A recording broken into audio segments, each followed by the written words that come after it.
Hi, I'm Pastor Joseph from Culpeper Presbyterian Church. And I'm Pastor Marilyn from Forsyth Presbyterian Church and Newkirk Campus Ministry. Welcome as we continue our discussion and sermon series on Joseph, found in Genesis chapters 37 through 50. While we recommend using either the Common English Bible or the New Revised Standard Version translations for this series, you can use any translation you like or you're comfortable with. Comparing different translations can be a great way to gain greater insight into Scripture.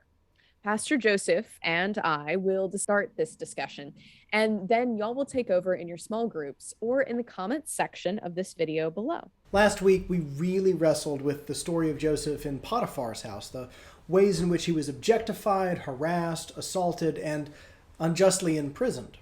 We explored how the biblical story is also our story, and how the troubling parts of Scripture can be a resource for dealing with the troubling parts of life in a sin-stained world. This week, the descendants of Jacob will unknowingly reunite, and Joseph will test them to see if they have changed in the time that he has been cut off from them.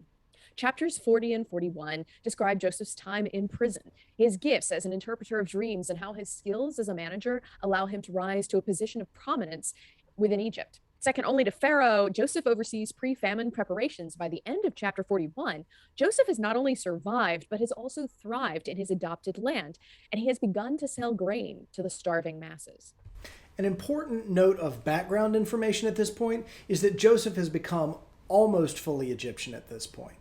He has married an Egyptian woman, Asenath, and moreover, he has taken a new name for himself, Zaphanath-Paneah.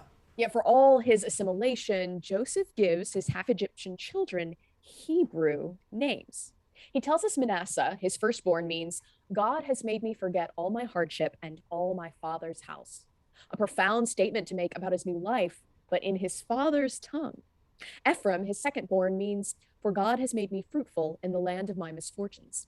Clearly, even amidst his success, Joseph remembers his pain and struggle, and remembers that his God and the God of his family, the God of promises, the God of dreams, and their interpretations remains with him. When we arrive at chapter 42, we're jumping into a new section of the story. And although the chapter division makes sense because of the two trips to Egypt, this really is one extended section of Scripture that makes use of repetition to lift up certain points.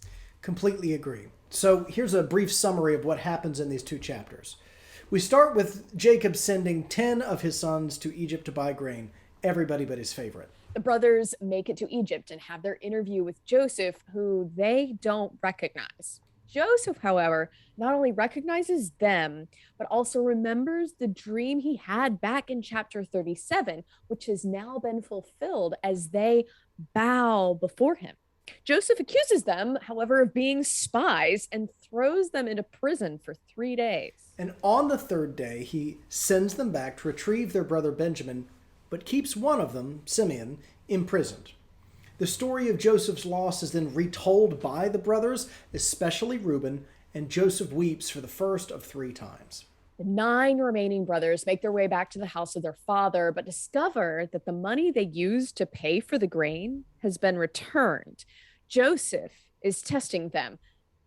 Jacob refuses to let them take away his beloved Benjamin, remaining hesitant even though the whole family teeters once again on the brink of starvation. Judah speaks up and confronts Jacob, who relents and allows them to return. Once they arrive, Joseph orders a feast to be prepared for them, at which he showers his baby brother Benny with favoritism. The chapter closes with all the sons of Israel sharing a meal together. So they drank together and were at their ease. Only one of them, however, knows they're all together again. When his brothers are brought before him in chapter 42, I imagine he would have been introduced to them as Zaphanath the Egyptian, and he speaks to them through an interpreter.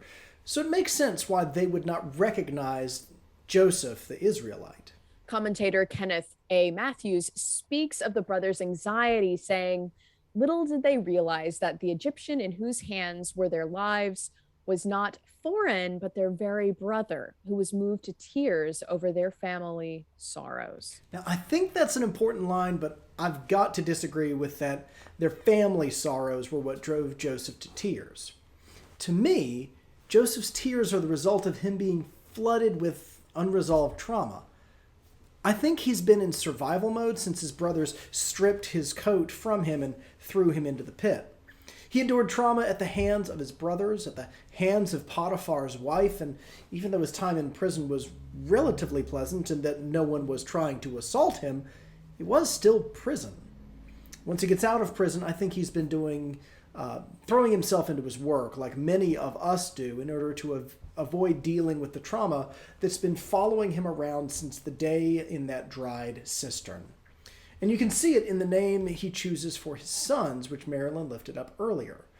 Now, hearing his story retold by his brothers, all those emotions, all of that trauma floods Joseph's consciousness, and he has to step away to weep.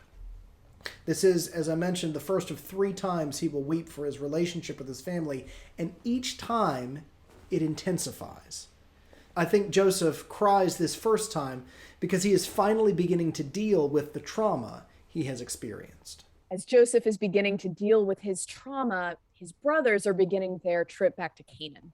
There, Jacob, their father, is horrified to learn that Simeon has been detained, and that if they are to redeem and restore him to their family, Jacob will have to risk beloved Benjamin. The strength Jacob showed in initiating the solution to the problem of the famine, which their whole family faces, by sending his 10 adult sons to purchase grain, that strength now wavers, and he returns to the hollow shell of a man crippled by grief. At this point in the story, Reuben continues his seriously unimpressive streak. Remember that instead of confronting his brothers with the sinfulness of their plan to kill Joseph, he tricks them into leaving the boy in a pit to die of exposure and plans to sneak behind their backs and rescue Joseph later, way back in chapter 37. But now, upon returning from Egypt with the mandate from Pharaoh's vizier to return with Benjamin, if they are to secure Simeon's release, Reuben asks that Benjamin be put into his care, and in a sign of desperation offers the life of his 2 sons should Benjamin not return. How could a loss from the next generation help? Yet when the famine threatens the lives of the entire family, Jacob, his sons, and all their little ones, that next generation, his whole family's survival, even God's promise, is put at risk because Jacob needs to keep Benjamin with him. Judah shows more maturity than any of the other brothers in this moment. Judah, back in chapter 38, which we didn't read, was shamed by his daughter-in-law Tamar when he puts her in the untenable position of being a widow of his household, but banished to her father's house. While Joseph survived in Potiphar's house and prison, Judah buried 2 of his sons and was forced to take responsibility for his own dubious choices. So maybe as an adult with his own family to care for and support, his own experience of the loss of 2 children, and his own honor challenged and restored, maybe now he is the only son Jacob would hear on the subject of Benjamin and a second trip to Egypt. Unlike Reuben, who offers his sons as surety, Judah offers to bear the blame himself if he does not return Benjamin safely to Jacob. From this moment on in the story of Judah, the youngest of Leah's sons, he will act as the spokesperson for the whole family and as if he is the firstborn of Jacob. Now, I wonder if the favoritism from Joseph to Benjamin that we will see as they come will hit the brothers differently when it comes from the unfamiliar source of Zaphanath, the Egyptian name Joseph has assumed. Now, the brothers all grew up with their trickster father, probably hearing about Jacob's clever dealings when they were younger, and I wonder if they end up tolerating this trickster governor because they're desperate, or perhaps just because they haven't figured out what the game is yet. There's an important moment towards the end of chapter 43 when the brothers tell Joseph's stewards about finding the money in their sacks. Remember, when they got to their stopping point on the way home from home to Canaan from Egypt the first time, they found the silver in their sacks of grain. When they found that money, they reacted by fearing what God had done to them. When they tell this story to the steward who has spent so much time in close proximity to Joseph, with whom God has been and through whom God has offered blessing throughout this story, that steward describes their God, as generous and providential rather than vindictive, as the brothers had come to expect. I think even now in the 21st century, church folks have a tendency to project what we want or what we fear onto God, just like the brothers did. When we listen to interpretations other than our own, like the brothers do with the steward, we might see God do something unexpected and wonderful, like benevolently binding a broken family back together. Finally, toward the end of 43, Joseph sees his beloved baby brother Benjamin. Where he wept the first time when he heard them discuss what they had done to him so many years ago, now he weeps upon seeing Benjamin, his mother's son, the only brother who did not turn on him that awful day in Dothan. The text tells us that once again he excuses himself to weep, but where before he merely turned away, now he hurries out, goes to a private room and weeps there. Then he washes his face before he returns. I think these details about the differences between the two experiences point us towards the importance of how they are actually different experiences for Joseph himself. Have you ever had or experienced what I've heard some people call a big, ugly cry? The kind of crying where your face is red, your cheeks are puffy, and your eyes are swollen by the end of it? I have. And I know how important it is to wash your face with cool water afterward. The water after such a cry offers a whisper of baptism, reassurance that that recently overwhelming grief or pain does not have defining power. Such weeping hurts. I mean, it physically hurts, but also offers deep catharsis, making it possible to return and face that hurt.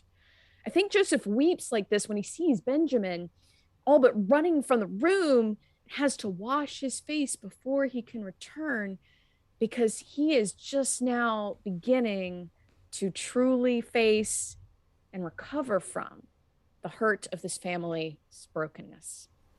But for all of that catharsis, Joseph is still not quite ready to reveal himself to his brothers. He will still test them one more time. Next week, we're going to take a look at chapters 44 and 45, where the brothers face a final test from Joseph and the family reaches a measure of reconciliation at last. And Jacob is finally freed from his grief by learning that Joseph is in fact not dead, as he has thought for these many long years. We're going to pass things off to y'all's discussion groups or to your individual reflections so that this conversation can continue. Again, we study Scripture together so that we can get a fuller picture of what God is doing in the text and what God is doing in the world all around us. We're entering this story together to grow as disciples, so we encourage you not to think of this as a set source of definitive answers, but as a starting point for your own exploration. We encourage you to share any questions you may have both with us and with one another. And with the comments on this video. Thanks.